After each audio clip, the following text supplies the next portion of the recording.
Back to my channel Mithu's family. আমার পরিবারের সকলকে অনেক অনেক স্বাগতম এবং অনেক অনেক ভালোবাসা জানিয়ে আজকের ভিডিওটা স্টার্ট করে ফেললাম। আজ হচ্ছে মঙ্গলবার, সকাল ওই 8:30 মতো বাজে, আর আজকে হচ্ছে আমাদের সংযম।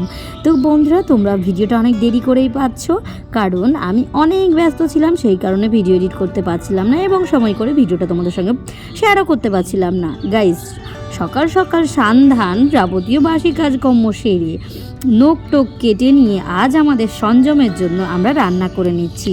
আতপ চালের ভাতটা এদিকে বসিয়ে দিয়েছি। বাড়িতে চলে এসেছে দিদি এবং জামাইবাবু, তো তাদের তো অতিথি আপ্যায়ন একটু করতেই হয়। সকালবেলায় শীতের সময় একটু চা করে দিলাম ওদের। চা বিস্কুট দেওয়ার পরে দেখতেই পাচ্ছ এদিকে সবজি। আজকে খাবো আমরা সেদ্ধ, ফোড়ন এবং তেল হলুদ ছাড়া, শুধু লবণ এবং জিরে এবং আদা দিয়ে তরকারি। তো এটাই ভেবে পাচ্ছিলাম না, যে শুধু ভাবছিলাম যে আলু সেদ্ধ ভাত খাবো, তো সারাদিনে তো আর আলু সেদ্ধ ভাত খেয়ে থাকা যাবে না। সেই কারণে ওই এখন 9টা মতো বাজে, একটুখানি বেগুন, আলু, টমেটো, ধনে পাতা দিয়ে, মটরশুঁটি দিয়ে একটু সবজি বানিয়ে নিলাম। আর এদিকে ভাতটা আমার হয়ে গেছে। আতপ চালের ভাত 10 মিনিটে খুব তাড়াতাড়িভাবেই হয়ে গেছে, মানে একদম অল্প সময়ের মধ্যে ভাতটা হয়ে গেছে। এদিকে তরকারিটা হয়ে গেলেই মেয়ে আমি তোমাদের দাদাভাই খেয়ে দিয়ে চলে যাব স্কুল থেকে এসে আমরা বেরিয়ে যাব আরেক জায়গায়। তো বন্ধুরা, তোমরা সারাদিনের ব্লগটা আজকে দেখতে থাকো এবং খুব একটা ভালো ব্লগ। আজকে সারাদিন কী করলাম এবং কোথায় গেলাম সেটাই তোমাদের সঙ্গে শেয়ার করবো, আর কেনই বা সেদ্ধ ভাত খাচ্ছি সেটাই তোমাদের সঙ্গে শেয়ার করব। তো বন্ধুরা, এদিকে দেখতে পাচ্ছ ভাত তরকারি সব কমপ্লিট করে নিয়ে তোমাদের দাদাভাইকে খেতে দিয়ে দিয়েছি এবং আমি এবং মেয়ে একমুঠ করে খেয়ে নিয়েছি। সকালবেলায় মেয়ের স্কুল রয়েছে, সকাল বলতে এখন ওই 10টা বাজতে 10 বাকি। আমরা রেডি হয়ে বেরিয়ে যাচ্ছি। তোমাদের দাদাভাই খেয়ে নেক, তা করতে আমরা মেয়ে রেডি হয়ে গেছি, দেখতেই পাচ্ছ একদম প্রস্তুত হয়ে গেছি। তো স্কুল থেকে এসে আমাদের আবার এক জায়গায় যাওয়া রয়েছে, সেই কারণে এখন মনাকে বললাম, মনা তুমি একটু পেট ভরে ভাতটা খেয়ে নাও, নাহলে কিন্তু স্কুলে সেই টিফিনে কখন খেতে দেবে। আখে মুখে 3জন মিলে খেয়ে দিয়ে বেরিয়ে পড়লাম। মেয়ে আমি, তোমাদের দাদাভাই যাবে নিজের ডিউটিতে, মেয়েকে স্কুলে রেখে। আমার এই সকাল থেকে দুপুরটা একদম নাজেহাল হয়ে যাচ্ছে। যতক্ষণ না মেয়েকে স্কুল থেকে নিয়ে বাড়ি যাচ্ছি ততক্ষণ জীবনে রেস্ট এবং শান্তি নেই। গাইজ, এদিকে মেয়েকে দিলাম স্কুলে ঢুকিয়ে, কারণ আমি গাড়িতে চলে আসলাম মোটর সাইকেলে, তোমাদের দাদাভাই আমাকে রেখে গেছে স্কুলের সামনে। তো এখান থেকে রেখে দিয়ে আমাকে চলে গেছে এবং আমি মেয়েকে যতক্ষণ স্কুলে ছুটি হবে ততক্ষণ না নিয়ে আমাকে বাড়ি যেতে পারবো না। তো সেই কারণে সারাক্ষণ এই বাইরেটায় বসে থাকতে হয় আমাকে, মেয়েকে স্কুলের ভেতরে ঢুকিয়ে দিয়ে। তো গাইজ, মেয়েকে দেবো স্কুলে ক্লাসের মধ্যে বসিয়ে, তারপরে আমরা বাইরে ওই 10টা থেকে 3টে পর্যন্ত, মানে ওই 2:30 পর্যন্ত আমাকে বসে থাকতে হয়। 2:30টার সময় ছুটি হয়ে যাবে। গাইজ চলো, এখন মেয়েকে ক্লাসরুমে ঢুকিয়ে দিয়েছে এবং সবার মারা সবাইকে রেখে দিয়েছে। তারপরে এখন দেখতেই পাচ্ছ সব গার্জেনদেরকে বের করে দেবে, বাচ্চাদেরকে আপন আপন ক্লাসরুমে ছেড়ে দিয়ে, তারপরে হচ্ছে মারা আপন বেরিয়ে যাবে। যতক্ষণ না ম্যাম ঢুকছে ক্লাসে ততক্ষণ হচ্ছে আমরা এই একটুখানি বসে থাকি বাচ্চাদের কাছে। এটা আমার এখন ডেইলি রুটিন বলতে পারো। দেখতেই পাচ্ছ এখানে সকল মারা সামনেখানে বসে আছে। সকল মারা বলতে পিপিদের কিছু বাচ্চা রয়েছে ছোট, তারাই বসে থাকে এবং যাদের বড় বাচ্চা রয়েছে তারা বাড়ি চলে যায়। গাইজ, এদিকে মেয়ের জন্য একটা টিফিনের জন্য বিস্কুট নিয়ে নিলাম। তারপরে দেখো টিফিনটা করে নিয়ে স্কুলটা ছুটি করিয়ে নিয়ে চলে গেলাম তাড়াহুড়ো করে একদম টোটো ধরে বাড়ি। সেই মুহূর্তের ভিডিওটা বানানো হচ্ছিল না। আর এদিকে মেয়ে আজকে খুব কান্না করছিল স্কুলের মধ্যে। যাই হোক, ওর মনটা একদম খারাপ করছিল, যেহেতু আমাদের এক জায়গায় যাওয়ার কথা ছিল, ও ভাবছে আমাকে রেখে চলে যাবে নাকি। সেই মুহূর্তে আমার আর ভিডিও করা হয়নি, আমরা চলে এলাম বাড়ি। Welcome back to one another video. তো এইদিকে আমি ব্লগ স্টার্ট করেছি, তোমাদের দাদাভাই হাসাচ্ছে। তো বন্ধুরা, তোমরা সবাই কেমন আছো? আশা করি অনেক ভালো আছো, আর আমি অনেক ভালো আছি বলে তোমাদের জন্য আবার একটা নতুন ব্লগ নিয়ে হাজির হলাম। তো গাইজ চলো, আমরা কোথায় যাচ্ছি রেডি হয়ে দেখতেই পাচ্ছ। তো চলো কোথায় যাচ্ছি তোমরা পুরো ভিডিওটা লাস্ট পর্যন্ত দেখতে থাকো, তবেই তোমরা জানতে পেরে যাবে। চলো, আজ একটা বিশেষ দিন, সেই বিশেষ দিনের জন্য আমরা বেরিয়ে পড়েছি বাড়ি থেকে। এখন বাজে সময় সন্ধ্যে 5টা, তো 5:10 বাজে, আর আমরা যাবো এখন বাস স্ট্যান্ড। চলো, বাস স্ট্যান্ড যেতে যেতে তোমাদের সঙ্গে দেখা হচ্ছে। আর এদিকে শীতের পুরো প্রিপারেশন নিয়ে নিয়েছি, সোয়েটার পরে নিয়েছি, মেয়েকেও সোয়েটার টুপি পরে দিয়েছি এবং নিয়ে নিয়েছি হাতে চাদর, যেহেতু কানে ঠান্ডা যেন না লাগে। এদিকে ঘর দুয়ার লক করে নিয়েছি পুরো। চলো বেরিয়ে পড়ি এখন 3 দিনের উদ্দেশ্যে।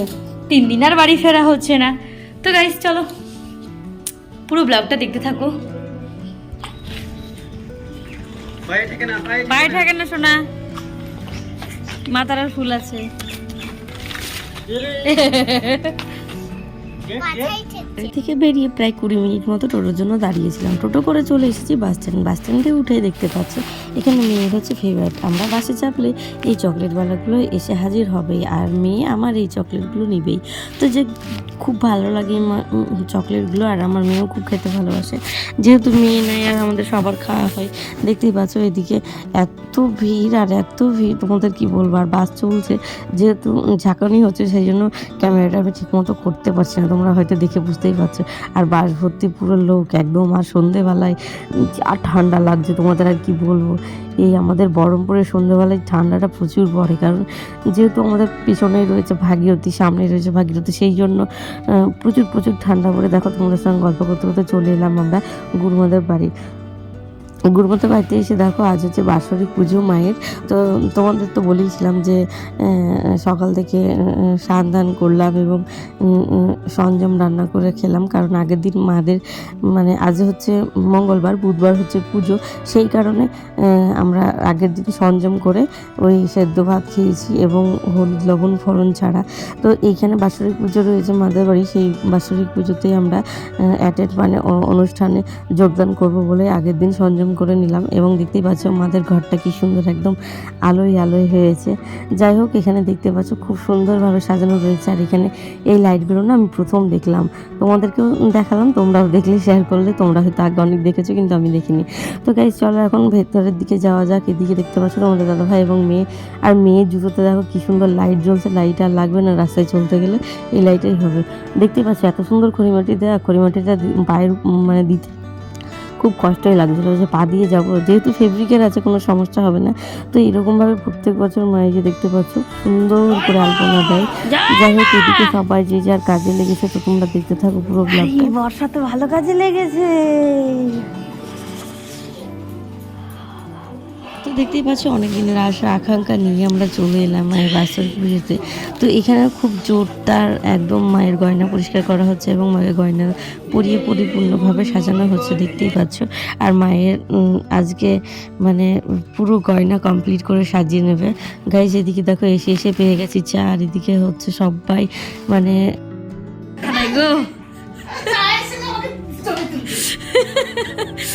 আর ছদ্দির সঙ্গে সেই যে আসলাম আর নেই।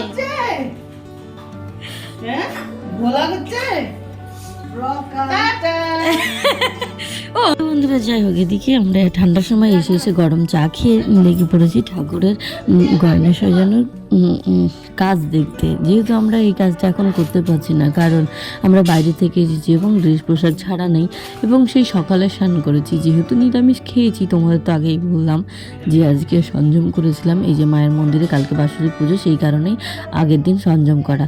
তো এই ব্লগটা আমার মঙ্গলবারে, তোমরা ব্লগটা পেতে পেতে রবিবার হয়ে যাচ্ছে, কারণ আমি এত ব্যস্ত ছিলাম পুজো পাল এবং বাড়ি যাওয়া নিয়ে।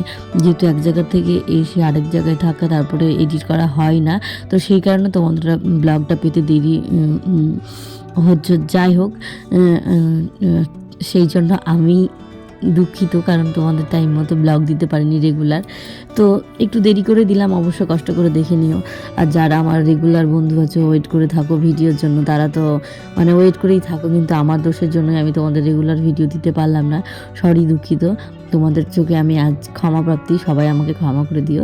গাইজ চলো, এদিকে তোর জোর একদম মায়ের গয়না সাজানো হচ্ছে, দেখতেই পাচ্ছ একটা একটা করে সব গয়নাগুলো পরানো হয়ে গেছে।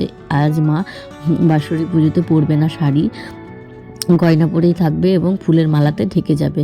গাইজ এদিকে সবাই যে যার মতো যতটুকু প্রাণ দিয়ে পারছে মাকে সাজিয়ে তোলার চেষ্টা করছে। এটা প্রত্যেক বছরের কাজ। তো 2 বছর চলছে মায়ের মূর্তি তৈরি হয়েছে। আগের ব্লগ তোমাদের দিয়ে দিয়েছি মাকে যে মূর্তি তৈরি করা এবং মাকে মন্দিরে বসানো, সেই ভিডিও আমার ব্লগ ভিডিওতে আছে, তোমরা দেখে নিও। আমি সেই ভিডিও ডেসক্রিপশন লিঙ্ক আমি দিয়ে দেবো, তোমরা একটু দেখে নিও প্লিজ। আর যারা আমার নতুন বন্ধু আছে প্লিজ চ্যানেলটা সাবস্ক্রাইব করে দিই, আমার পাশে থাকবে এবং আমাকে অনেকটা দূরে এগোতে সাহায্য করবে। এটা আমরা করি। এদিকে আমরা খুব মজা করছি এবং গল্প করছি এবং মন্দিরে সাজসজ্জায় লেগে পড়েছি। এখন হচ্ছে প্রতিমার দিকে সাজাচ্ছে, আর এদিকে হচ্ছে মন্দির সাজাবে।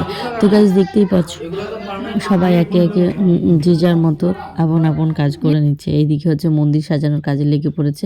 তো এইদিকে যে ঘন্টা এবং ওই যে মালা এখন পাওয়া যায় মানে কাগজে, সেই কাগজগুলো মালাগুলো দিয়ে সুন্দরভাবে মন্দিরের সামনেটা সাজানো হবে এবং বেলুন টেলুন দিয়ে খুব সুন্দরভাবে সাজানো হবে। তো গাইজ, তোমরা প্রত্যেকটা ভিডিও পেতে আমার চ্যানেলে চোখ রাখো। এর থেকে আরও দারুণ দারুণ ধামাকে ধামাকে ব্লগ আসবে, মায়ের পুজো এবং তোমাদের লাইভ দর্শনও দিয়ে দিয়েছি, তোমরা লাইভে গিয়ে দেখে নিতে পারো ভিডিও। মায়ের কিছু পুজো এবং কিছু কুমারী পুজোর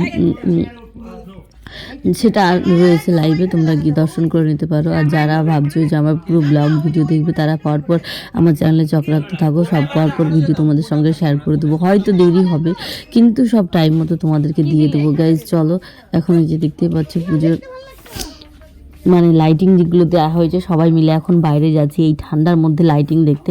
যেহেতু আমরা সন্ধ্যাবেলায় যাওয়ার সময় দেখে নিয়েছি লাইটিংগুলো, কিন্তু সবাই কিন্তু দেখেনি, তা সেই কারণে আবার সবাইকে নিয়ে আসা হলো। তো সবাই এখন ওই বাইরের রাস্তা থেকে একদম লাইটিংগুলো দেখতে যাব। আর এদিকে বেলুনগুলো সাজানো হবে, সেই কারণে বর্ষা ধরেই রয়েছে বেলুনগুলো হাতে। তো চলো, রাস্তার ওপার থেকে গিয়ে আমরা লাইটিংগুলো সবাই মিলে দেখে নিই। আর যেহেতু আমরা দেখেছি তাও সবাই ছাড়লো না, তার জন্য আমরা আসলাম। তো আমার ব্লগিংও করা হবে, সেই কারণে আরও আসলাম। দেখতেই পাচ্ছ কত সুন্দর লাগছে মেন গেট। এটা হচ্ছে মেন গেট, মেন রোড থেকে নেমেই এই যে এরকম লাইটিং দেওয়া আছে। খুব সুন্দর, খুব সুন্দর, খুব সুন্দর। প্রত্যেকবার বাৎসরিক পুজোতে এরকমভাবে সাজানো হয়, আর প্রত্যেকবার আমরা খুব ধুমধাম করি এবং মজাও করি। ঠাকুরের আশীর্বাদে এরকমভাবে চলে আছে, যেন এরকমভাবে অনেকটা সময় আমরা সবাই মিলে একসঙ্গে সুখে দুঃখে কাটাতে পারি। দেখো, এখানে একটা তারা মায়ের ফটো ল্যামিনেশন করে বাঁধানো রয়েছে। সেই ফটোটা এই জায়গাটা একদম খালি খালি লাগছে, তো কী দেওয়া যায় কী দেওয়া যায়, তো ওই ফটোটা এখানে দিচ্ছে। তো ভাই মানে ফটোটা সাঁটাচ্ছে উপরের দিকে সেলোটেপ দিয়ে, এবং আমরা মানে কি বলবো, আমরা মানে দেখছি ঠিক জায়গায় ঠিক হচ্ছে কি না, কি ভুল জায়গায় হচ্ছে। আমরা হচ্ছে ডিরেক্টর, আমরা ওকে দেখাচ্ছি পথ। যাই হোক, এদিকে দেখো মায়ের ফটোটা খুব সুন্দর লাগছে এবং সাঁটানো হয়ে গেছে। দেখো, চলো এবার আরও অন্যান্য কাজ রয়েছে, সেই কাজগুলো করতে হবে। এবার অনেকটা রাত্রি হয়েছে, শীতের দিনে মানে এখনও 8:30 9টা মানেই অনেক রাত্রি, থাকা আর যায় না। চলো, এই যে দেখতে পাচ্ছ কত সুন্দর আলপনাগুলো দেওয়া, না মন প্রাণ ভরে যায়। কারা কারা আলপনা দেখতে ভালোবাসো এবং দিতে ভালোবাসো, অবশ্যই কমেন্ট করে জানাও। আজকের মতো এই যে দেখতে পাচ্ছ মাকে সাজানো এবং পুরো কমপ্লিট হয়ে গেছে, একদম ফুলফিল, একদম ফাইনাল সাজানো হয়ে গেছে। তো আবার পরের দিন আরও সুন্দরভাবে সাজানো হবে এবং অনেক ফুলের মালাও পরানো হবে। তো দেখতেই পাচ্ছ, চলো এখন ব্রহ্মা বিষ্ণুকেও সাজানো হয়ে গেছে, ওদের মালা পরানো হয়ে গেছে। তো পরের দিন আবার ব্লগ আসছে বন্ধুরা। আজকের মতো এখানে সকলে মিলে খাওয়া দাওয়া করে চলে এলাম ওপরে বিছানায় শুতে। আর বিছানায় শুতে এসে সবাই মিলে একসঙ্গে থাকলে যা হাসাহাসি হয়, সেটা আর তোমাদের সামনে বলার না। প্রচুর মজা হয়, প্রচুর মজা হয়। তো বন্ধুরা, টাটা, বাই বাই। সকলে ভালো থাকবে, সুস্থ থেকে আমার ব্লগ ভিডিও কন্টিনিউ দেখতে থাকবে। দেখা হচ্ছে তোমাদের সঙ্গে আবার একটা নতুন ভিডিওতে। আজকের ভিডিওটা কেমন লাগলো অবশ্যই কমেন্টে জানাই তোমরা।